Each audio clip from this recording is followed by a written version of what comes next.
दूसरे टेस्ट मुकाबले के दूसरे दिन आया रविंद्र जडेजा, केएल राहुल और अक्षर पटेल का तूफान। टीम इंडिया ने रचा इतिहास। नमस्कार दोस्तों, स्वागत है आपका एक बार फिर हमारे चैनल में। दोस्तों, भारत और इंग्लैंड के बीच खेले जा रहे दूसरे टेस्ट मुकाबले के दूसरे दिन एक बार फिर रविंद्र जडेजा और केएल राहुल की कमाल की बल्लेबाजी देखने को मिली, तो साथ ही अक्षर पटेल ने भी कमाल का परफॉर्मेंस किया। तो दोस्तों, हम आपको दूसरे दिन के खेल का पूरा हाईलाइट इस वीडियो में बताएंगे, लेकिन दोस्तों उससे पहले आप भी टीम इंडिया के इस शानदार परफॉर्मेंस को देखकर खुश है तो इस वीडियो को लाइक जरूर कर दें और साथ ही साथ अभी तक हमारे इस चैनल को सब्सक्राइब नहीं किया तो चैनल को सब्सक्राइब करके बेल आइकन जरूर दबा लें। तो चलिए दोस्तों, जानते हैं इस बेहद ही शानदार व रोचक मुकाबले का पूरा हाईलाइट शुरुआत से ही। तो चलिए जानते हैं दूसरे दिन के खेल का पूरा हाईलाइट। तो दोस्तों, रोहित और यशस्वी के रूप में टीम इंडिया ने 2 बड़े विकेट गंवाए, जहां पर दोनों बल्लेबाजों ने शानदार बल्लेबाजी करते हुए टीम के लिए बेहतरीन पारियां खेली। लेकिन इन दोनों खिलाड़ियों के आउट होने के बाद अब टीम इंडिया की बल्लेबाजी की सारी जिम्मेदारी केएल राहुल तो उनके साथ अब आ चुकी थी श्रेयस अय्यर और शुभमन गिल जैसे बल्लेबाजों पर, जिनको कि काफ़ी शानदार परफॉर्मेंस करना था, लेकिन इनको टीम के स्कोर को आगे बढ़ाते हुए। तो वहीं पर इसके बाद दोस्तों शानदार परफॉर्मेंस करते हुए नए बल्लेबाज केएल राहुल ने 29वें ओवर की पहली गेंद पर हार्टली के एक शानदार चौका जड़ दिया। उन्होंने गेंद को मिडॉन की तरफ 4 रनों के लिए भेजा।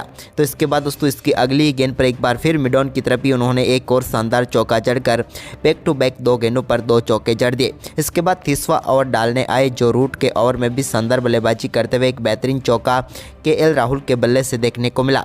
तो इसके बाद दोस्तों 32वें ओवर की दूसरी गेंद पर शुभमन गिल ने भी जैक लीच की गेंद पर एक शानदार चौका मिड विकेट की तरफ लगाया। लेकिन इसके बाद 35वें ओवर में टॉम हार्टली ने यहां पर पेविलियन भेजा शुभमन गिल को, जिन्होंने 66 गेंदों का सामना किया लेकिन सिर्फ 23 रन ही बनाए।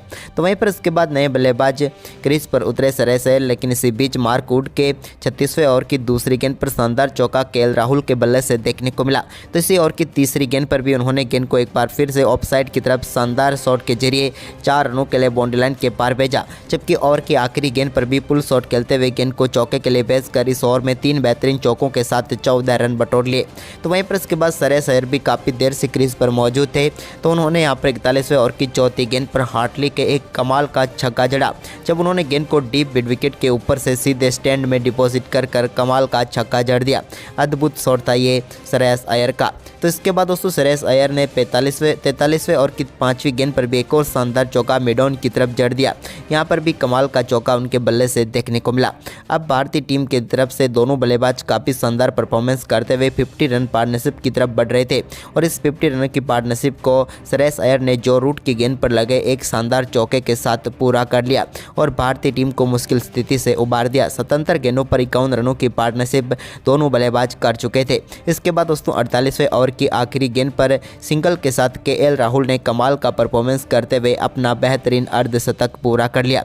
ये इनकी कमाल की बल्लेबाजी थी आज के मुकाबले में। तो वहीं पर इसके बाद दोस्तों श्रेयस अय्यर ने आखिर में जाते जाते 49वें ओवर की आखिरी गेंद पर भी एक कमाल का चौका रेहान अहमद की गेंद पर लगा दिया। लेकिन इसके बाद दोस्तों आज के दिन के पहले सत्र के खेल की समाप्ति तक भारतीय टीम ने 50 ओवर में 222 रन बना लिए। भारतीय टीम ने आज के इस दिन के खेल के स्तर की हम बात करें दोस्तों, तो आज के दिन शानदार परफॉर्मेंस करते हुए 27 ओवर में 103 रन बनाए, जबकि 2 विकेट भारतीय टीम ने गंवाए। लेकिन ये सत्र भी टीम इंडिया के नाम ही गया। अब तक भारतीय टीम ने 4 में से 3 सत्र जीत लिए हैं। वहीं पर दोस्तों आज के दूसरे सत्र में जब एक बार फिर टीम इंडिया बल्लेबाजी करने उतरी तो उम्मीद थी कि श्रेयस अय्यर और साथ में केएल राहुल कमाल की बल्लेबाजी करेंगे, लेकिन दोस्तों ऐसा नहीं हुआ और 53वें ओवर की तीसरी गेंद पर रेहान अहमद ने श्रेयस अय्यर को टॉम हार्टली के हाथों कैच कराकर पेविलियन भेज दिया। अच्छी बल्लेबाजी जरूर कर रहे थे श्रेयस अय्यर, लेकिन लंच के बाद वो अपने स्कोर में कोई भी इजाफा नहीं कर पाए और 63 गेंदों पर 35 रनों की पारी खेलकर पेविलियन लौटे। वहीं पर इसके बाद दोस्तों केएल राहुल ने 55वें ओवर की तीसरी गेंद पर रेहान अहमद के एक और शानदार चौका आउटसाइड ऑफ लगाया, जहां पर बैकवर्ड पॉइंट की तरफ गेंद को चौके के लिए उन्होंने भेज दिया। इसके बाद इसी ओवर की आखिरी गेंद पर भी शानदार बल्लेबाजी करते हुए एक और स्वीप के जरिए शानदार चौका केएल राहुल के बल्ले से देखने को मिला। तो वहीं पर इसके बाद आक्रामक खेल जारी रहा केएल राहुल का और 57वें ओवर की पहली गेंद पर उन्होंने कमाल का शॉट खेलते हुए मिडॉन के ऊपर से शानदार छक्का रेहान अहमद की गेंद पर ही जड़ा। तो वहीं पर 57वें ओवर की 5वीं गेंद पर भी उन्होंने एक बार फिर कमाल का शॉट उनके बल्ले से देखने को मिला। और इस बार हाफ ट्रैकर गेंद को उन्होंने शानदार तरीके से पढ़ा और जड़ा भी, और इस बार उन्होंने साइड स्क्रीन की तरफ गेंद को 6 रनों के लिए बाउंड्री लाइन के पार भेजा और एक ही ओवर में 2 छक्के उन्होंने जड़ दिए। इसके बाद 58वें ओवर की 5वीं गेंद पर जो रूट की गेंद को शानदार तरीके से रविंद्र जडेजा ने भी मिडऑन की तरफ चौके के लिए बाउंड्री लाइन के पार भेज दिया। तो वहीं पर 59वें ओवर की आखिरी गेंद पर भी रविंद्र जडेजा ने मिड विकेट की तरफ एक और शानदार चौका जड़ा और अपनी पारी को भी शानदार तरीके से गति देना शुरू कर दिया। इसके बाद दोस्तों 60वें ओवर में रविंद्र जडेजा ने एक बार फिर कमाल की बल्लेबाजी करते हुए जैक लीच की गेंद पर मिड विकेट के ऊपर से गेंद को मैक्सिमम के लिए स्टैंड में डिपॉजिट कर दिया।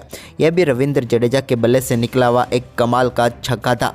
इसके बाद दोस्तों रविंद्र जडेजा की आक्रामक बल्लेबाजी जारी रही और उन्होंने 61वें ओवर की आखिरी गेंद पर भी एक और शानदार चौका जड़ दिया और इस शानदार चौके के साथ ही केएल राहुल और रविंद्र जडेजा के बीच शानदार 50 रनों की पार्टनरशिप मात्र 53 गेंदों पर ही पूरी हो गई। इसके बाद दोस्तों 63वें ओवर की 5वीं गेंद पर रविंद्र जडेजा के बल्ले से एक और शानदार चौका मिडऑन की तरफ देखने को मिला, जहां पर उन्होंने लो फुल टॉस गेंद को शानदार तरीके से बाउंड्री लाइन तक पहुंचाया। तो वहीं पर 65वें ओवर की दूसरी गेंद पर भी टॉम हटली की गेंद को एक बार फिर से लॉन्ग ऑन के ऊपर से 6 रनों के लिए बाउंड्री लाइन के पार भेजा रविंद्र जडेजा ने। लेकिन इसके बाद शानदार बल्लेबाजी कर रहे केएल राहुल ने 65वें ओवर की 5वीं गेंद पर बड़ा शॉट खेलना चाहते थे, लेकिन यहां पर उनसे गलती हुई और वो अपना कैच रेहान अहमद को थमा बैठे और टॉम हैटली ने एक और सफलता इंग्लैंड को दिलाई, जबकि केएल राहुल अपने शतक से चूक गए। उन्होंने 123 गेंदों का सामना करते हुए 86 रनों की शानदार पारी खेली। इसके बाद तो दोस्तों यहां पर रविंद्र जडेजा और उनके साथ मिलकर केएस भरत ने टीम के स्कोर को सिंगल डबल के साथ आगे बढ़ाया। इस दौरान भारतीय टीम ने 71वें ओवर में 300 रनों का आंकड़ा भी छू लिया। तो वहीं पर इसके बाद 76वें ओवर की पहली गेंद पर रेहान अहमद के रविंद्र जडेजा के बल्ले से एक और चौका बैकवर्ड स्क्वायर लेग की तरफ देखने को मिला। लेकिन इसके बाद दोस्तों आज के दिन का दूसरा सत्र भी समाप्त हुआ, यानी कि अब समय हो चुका था चायकाल का। लेकिन चायकाल के समय तक भारतीय टीम ने 76 ओवर में 309 रन बना लिए 5 विकेट के नुकसान पर।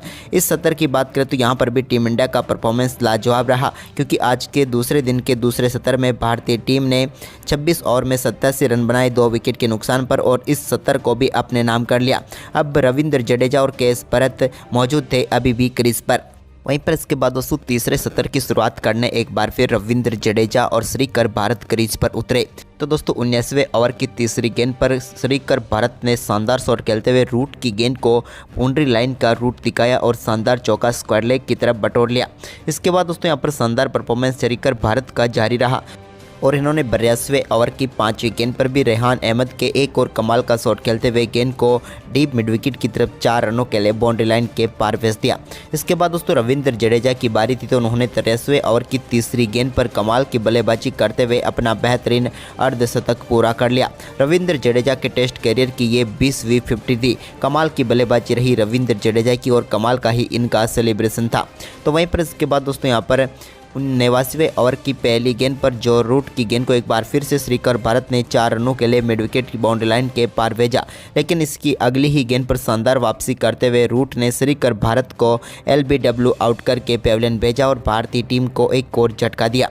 श्रीकर भारत काफ़ी शानदार बल्लेबाजी कर रहे थे, लेकिन यहाँ पर वो पेविलियन लौटे 81 गेंदों पर 41 रनों की शानदार पारी खेलने के बाद। तो वहीं पर इसके बाद नए बल्लेबाज क्रीज पर उतरे रविचंद्रन अश्विन। लेकिन दोस्तों 91वें ओवर की तीसरी गेंद पर रविचंद्रन अश्विन और रविंद्र जडेजा के बीच मिसअंडरस्टैंडिंग हुई और यहां पर दोनों खिलाड़ी एक ही छोर पर आकर खड़े हो गए।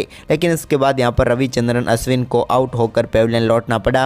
वो इस मुकाबले में ज़्यादा कुछ खास नहीं कर पाए और 11 गेंदों का सामना करने के बाद 1 रन बनाकर पेविलियन लौटे। तो वहीं पर इसके बाद नए बल्लेबाज अक्षर पटेल क्रीज पर उतरे, तो उन्होंने आते ही 91वें ओवर की चौथी गेंद पर यानी कि उनकी पहली गेंद पर शानदार चौके के साथ अपनी पारी का बेहतरीन आगाज़ किया कवर ड्राइव के जरिए। तो वहीं पर दोस्तों इसके बाद भी अक्षर पटेल के बल्ले से शानदार बल्लेबाजी जारी रही और उन्होंने रेहान अहमद की एक और गेंद को शानदार तरीके से बाउंड्री लाइन के पार भेजा 105वें ओवर की चौथी गेंद पर। इसके बाद तो इन दोनों बल्लेबाजों ने काफ़ी शानदार तरीके से संभल कर बल्लेबाजी की और इसी दौरान रविंद्र जडेजा और अक्षर ने सिंगल व डबल पर ज़्यादा ध्यान दिया और गेंद को पूरी तरह से कमाल के शॉटों के साथ आगे बढ़ाया।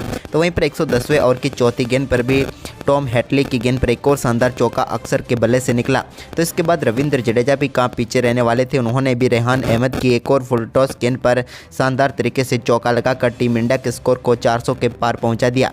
तो वहीं पर इसके बाद दोस्तों आज के दिन के आखिरी ओवर में अक्षर पटेल ने चौथी गेंद पर कमाल का चौका टॉम हैटली की गेंद पर लगाया और इसी के साथ 50 रनों की पार्टनरशिप भी दोनों बल्लेबाजों के बीच पूरी हो गई। लेकिन इसके बाद आज के दिन के 5वीं गेंद पर भी उन्होंने एक और शानदार छक्का डीप मिड विकेट के ऊपर से लगाया और आखिरी गेंद पर चौका लगाकर भारतीय टीम के स्कोर को 421 रनों तक पहुंचा दिया और भारतीय टीम के पास अब 175 रनों की बढ़त हो चुकी है, जबकि टीम इंडिया के पास अभी भी 3 विकेट शेष हैं। रविंद्र जडेजा 81 तो वहीं पर अक्षर पटेल 35 रन बनाकर क्रीज पर मौजूद हैं। तो दोस्तों आपको क्या लगता है टीम इंडिया तीसरे दिन इस मुकाबले को जीत पाएगी? आप हमें अपनी राय कमेंट बॉक्स में जरूर दें और इस वीडियो को अपने दोस्तों के साथ ज़्यादा से ज़्यादा शेयर करें। धन्यवाद।